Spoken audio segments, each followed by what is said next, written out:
Okay, we've got a couple different methods that we can use to start a fire with no match. This is a Swedish fire steel and a piece of steel wool.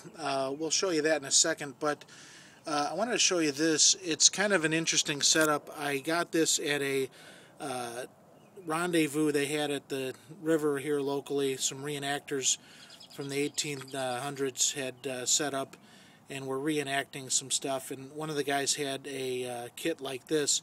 It's basically a flint and steel kit.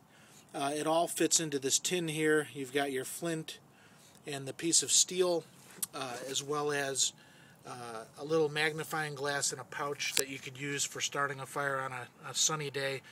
And then this is kind of like char cloth. It's a rope that when you get this end here charred a few times, it'll start more readily down the road. It's the same principle as char cloth, and there's the lid. It all fits into this tin here, and again you have your flint and steel, which is the heart of it. And if I can, I'll show you the way this sets up. And basically what you do is you take the flint and the steel and you put this char cloth, or in this case the rope, you put it in your hand like this, and then you take the steel and you strike that against there, and you're supposed to, if you get a spark, it'll hit this area here and it'll ignite it. I'm not going to try this. I'm going to show you. Basically, you can get a spark going, but this is more art than science, and I am just not good at this yet.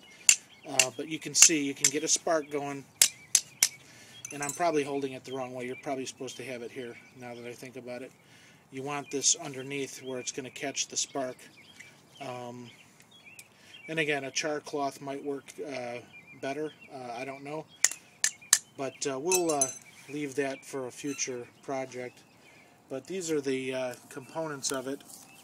Again, you know, you have your little tin to keep it all in, the flint and steel, the char rope. Oh, and the other thing is this has a little brass end around it so that it kind of keeps it neat. Once you get this charred, you know, you could draw that back in there and it'll keep it neat.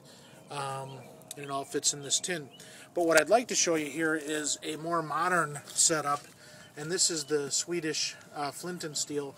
And basically you take some, I like to use this steel wool, either a triple or a quadruple zero steel wool. It's very fine steel wool, and this will get going really quick. This is kind of a modern version of the flint and steel that we were just looking at. So let me show you how this works. This will get going really quick.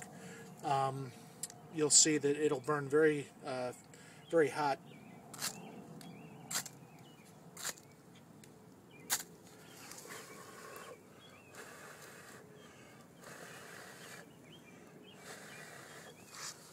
So there it is. You can get that going pretty quick. And it burns pretty hot. So there you go. So you take this and you put it into some tinder, and you'll have a fire in no time. That's a lot easier than this other setup, more modern setup, and it I don't know if that's magnesium or what kind of material that is, but it gets going really quick. We'll have more on this in the future, but that'll get you started. Thanks.